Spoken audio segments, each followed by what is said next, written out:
Mark Bramlett, and I have a question for you. How does one define friendship? For me, it's spelled kin.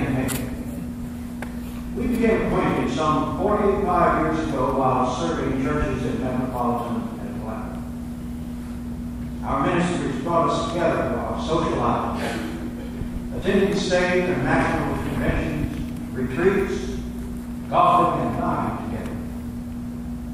Ken allowed me the honor of speaking in 4 of the 5 churches that he served as pastor. Occasionally, we would meet for lunch and fellowship. After I retired, Ken invited me to a Thursday morning breakfast fellowship, which over the years has greatly enriched my life. Those gentlemen with some of their wives are here today. My admiration, respect, and affection for this servant of God have grown steadily. I'm humbled that Ken gave me as much in return. It has been said that if a person has one true friend, that constitutes real wealth. Ken's friendship made me a rich man. My friend Red Whiteley enjoyed music and movies and had a passion for preaching. He was a sinner, saved by grace. Ken was a compelling figure. He stood 6 feet 7 inches tall, was handsome, had a fine voice, an effective delivery, and an exceptional intellect. Ken possessed wit and a great sense of humor. So many lives have been blessed by his ministry. If anyone ever fit the ideal profile for a pastor, Ken did just that. Ken had it all, and he gave it all for the service of Christ. Rest in peace, my dear friend. Almighty God, we give thanks for how you have worked in the life and ministry of this good and innocent man. Comfort the hearts of these gathered here to celebrate the life of your humble servant.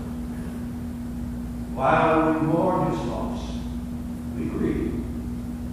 We are encouraged by faith that he has entered into the blessedness, peace, and felicity that awaits those who love him. To you, O God, be the glory. In the name of the Father, of the Son, and of the Holy Spirit. W. Wallace, I'm glad that I can follow Mark Bramlett, who is a part of what has been described in the obituary as the brotherhood, unlike any Southern Baptist brotherhood you've ever known. One that is really a brotherhood.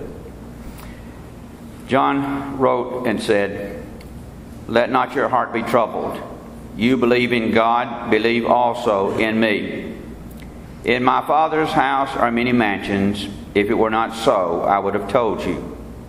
I go to prepare a place for you, and if I go and prepare a place for you, I will come again and receive you unto myself, that where I am, there ye may be also."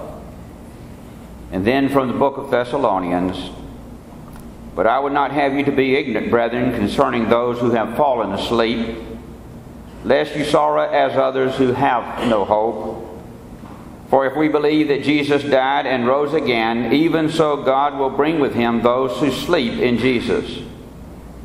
For this we say to you by the word of the Lord, that we who are alive and remain until the coming of the Lord will by no means precede those who are asleep. For the Lord himself will descend from heaven with a shout, with the voice of an archangel, and with the trumpet of God, and the dead in Christ will rise first. Then we who are alive and remain shall be caught up together with them in the clouds to meet the Lord in the air. And thus we shall always be with the Lord. Therefore comfort one another with these words. The comfort that I gained today comes primarily from the words of the psalmist, who said that weeping endures for the night, but joy comes in the morning.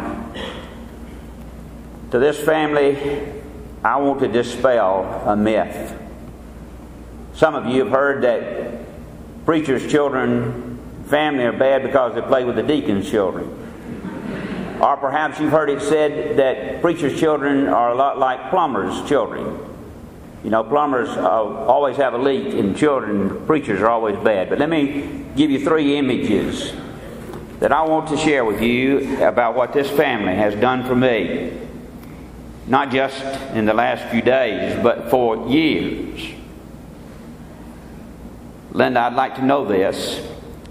She described that on the night that Ken fell and hurt himself, that he was preparing to preach, as he loved to do. I want to know what the topic was when you have a chance, Linda, to look at that. I'd like to know what he was going to say to those of you who were anxiously coming to hear him preach on the day that he didn't get to come. Preachers don't always wait till Saturday night to prepare their sermons. Someone asked me once, how long did it take you to prepare your sermon? My response was, a lifetime. So it was with Ken. This family has given me comfort in these last days. Another image that I want to say that blessed me was the last time that I saw him was that wonderful smile that he had on his face. But Linda and I went across. Ken was being cared for by someone there, and we went around, and what we did was we looked at all of your pictures. And some of you are as ugly as he told me you were. Let me tell you, he's proud of every one of you. He loved you dearly. And I want you to know that preachers' families are people too. And these kids are wonderful.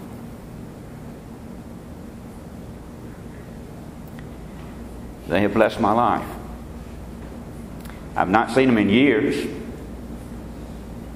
I got acquainted with Linda a few days before Ken and she married at Vinyl First Baptist Church, and I had the honor of doing that ceremony. Beautiful, beautiful time. And I just want you to know as a family that you have warmed my heart in these days. You know, I guess one of the most important things for us all is in life to know that we have a loving and caring family. And as Ken was nearer to death than we knew he was, Linda was standing there, and Ken was wondering where, looking back and forth, and Linda called out and she said, "Ken, I'm here." And I wish I could have a picture of that smile that came to his face, knowing that those who loved him most were nearest.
Let him feel how much you love him.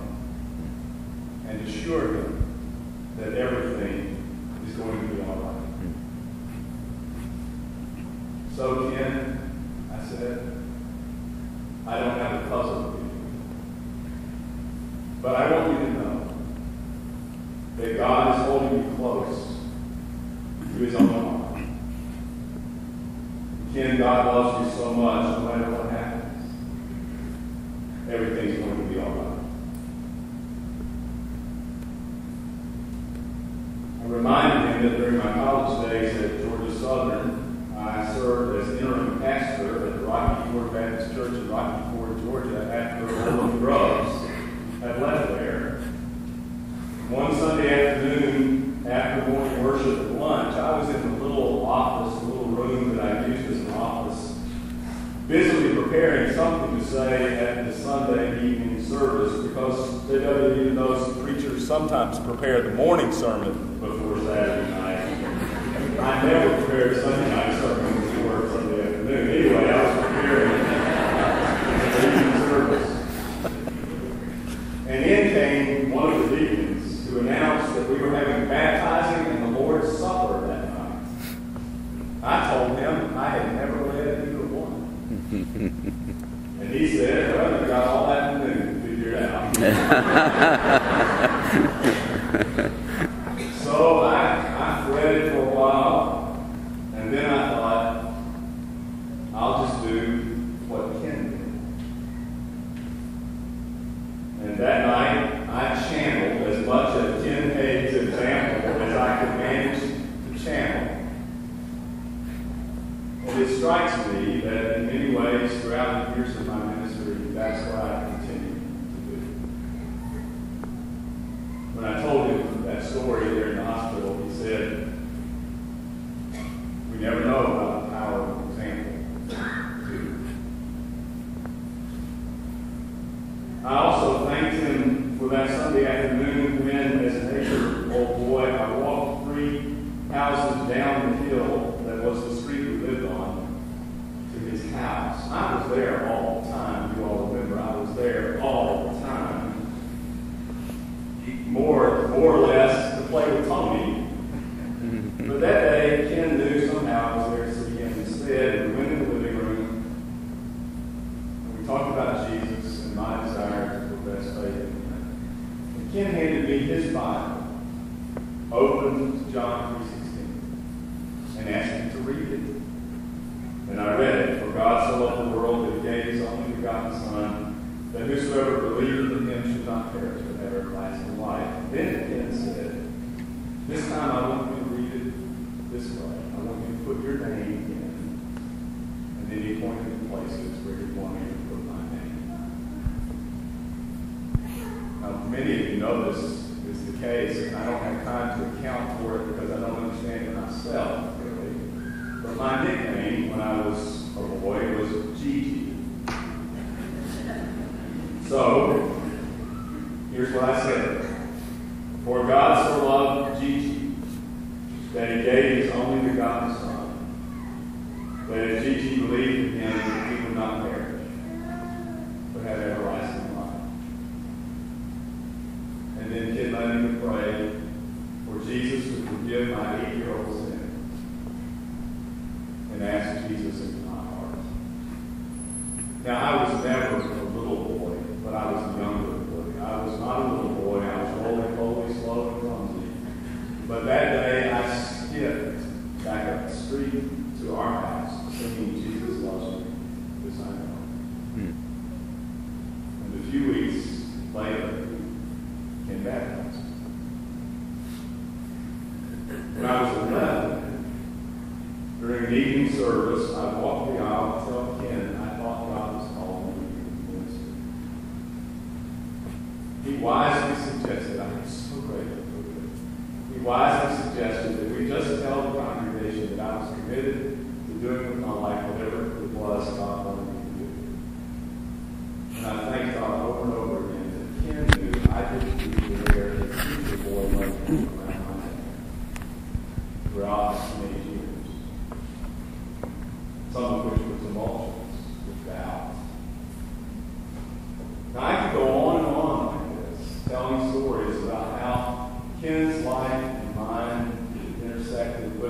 right with you. Because this service is not about any of us, really. It's about God's grace and glory. And about Ken's humanity and faith.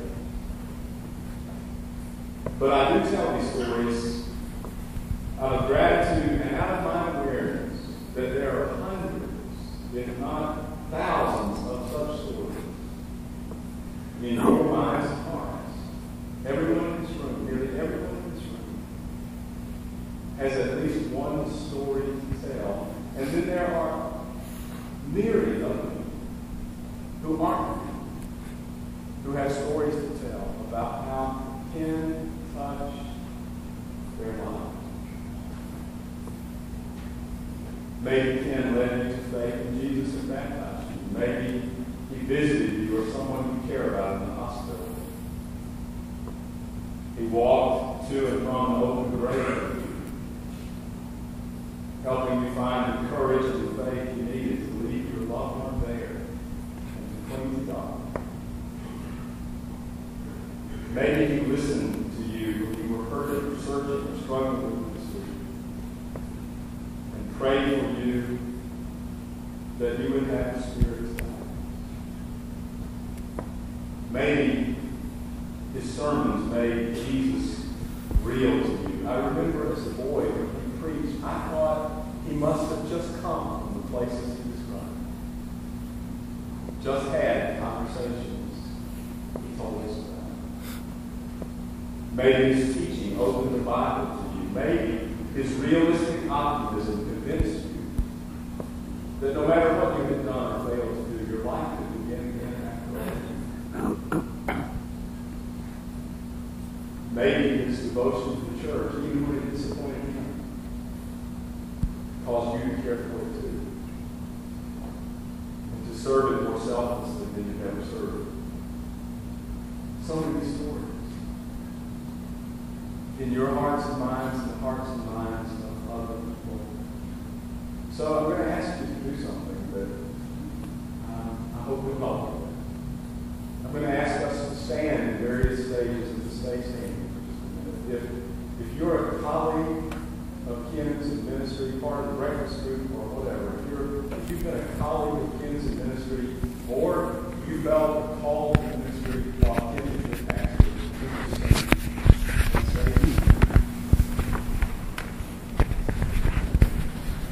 if Ken baptized you, would you stand? If he performed your wedding, would you stand?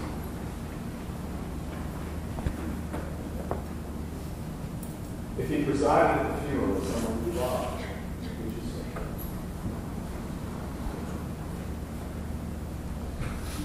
If he visited you in a hospital, would you stand? If you were a member of the church or you served as a pastor or interim pastor, would you stand?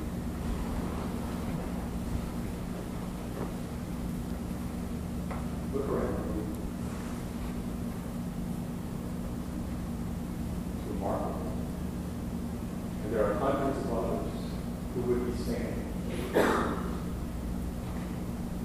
Will you say with me, thank you, God, thank you. Thank you, God. Just say it. Thank you, God. Thank you. Thank you.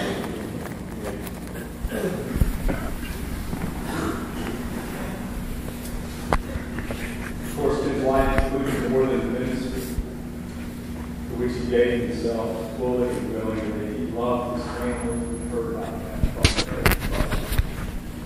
He loved his family tenderly and tenaciously. Terry, Tony, Tina, Tammy, Teresa, Jamie, Lord, and all your families.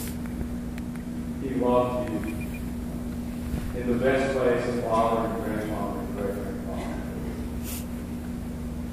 He cheered you on. He was in your corner. He told stories about you to other people, and I mean the good stories, not the other ones. He prayed for you, he believed in you. He encouraged you. And Linda, you lost your husband, companion, partner, soulmate, friend for such long years. You know how devoted he was, how much he loved. His family wanted him alive. You could hear it in his voice and see it in his eyes when he talked about it. Ken was competitive, to say the least. I've seen him get worked up over golf, ping pong, softball, basketball. I even saw him get quite animatedly angry about a game of chess one night. In the middle of the later years, mostly over golf, Ken just didn't like to lose. He did it more or less graciously, but he didn't like to lose. But you know, even more than the competition, he relished the companionship and the friendship that playing together made possible. Ken had a gift for friendship, as a matter of fact. He was one of those people, I know a few of them, who knew how to care tenderly without trying to control.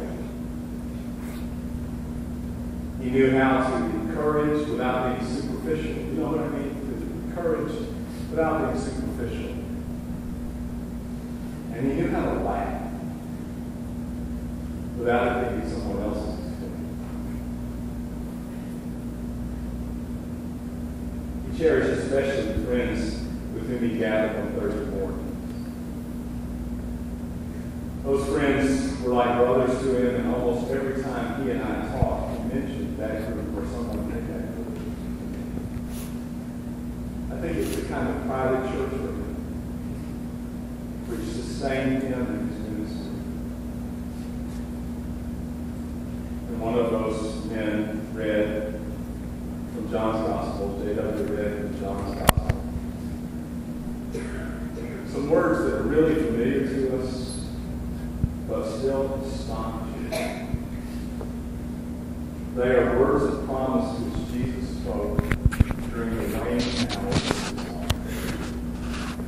You remember that Jesus and his friends were gathered around the table for their last supper together, and anxiety about what was coming kept all of them on my table. They kept looking ahead to the next night, and the night after that, and then all those other nights when they could feel that Jesus would be gone. The world would never be the same. So there around that supper table, each word Jesus spoke registered deep in their memories, because they knew these were the last words they were ever going to hear him say. He was going away. His hour had come, he said. His time for his departure was at hand. He knew they would soon get it by that meant cross and his pain, the grave and his darkness. His friends were anxious and they were afraid. Afraid for Jesus, of course, but they were afraid for themselves too. Ray Craddock said that their questions that night sound like little kids whose parents are about to go out for the evening. Where are you going? How long are you going to be gone? Who's going to take care of us? Jesus loved them enough to answer their questions about where he was going and how long he would be gone, who was going to take care of them. And he helped them. He made a promise. He promised them that they would have a future home with God. A home far lovelier than this world and its loveliness. A home where their laughter would continue, but their weeping would cease.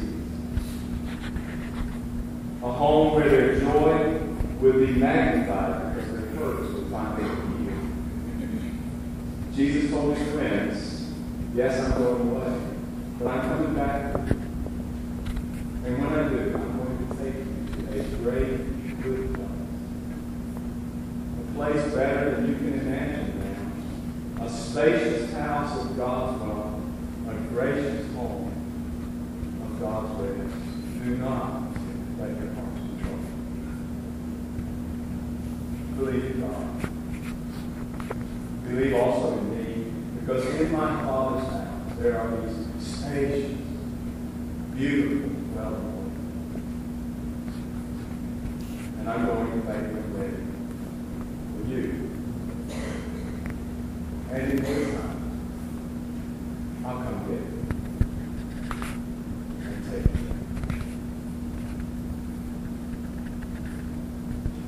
you. More and more I find myself leaning into that promise. That there is beyond this time a future healing. Tomorrow reconciled. So never forget that Jesus has made a place for us in God's own life.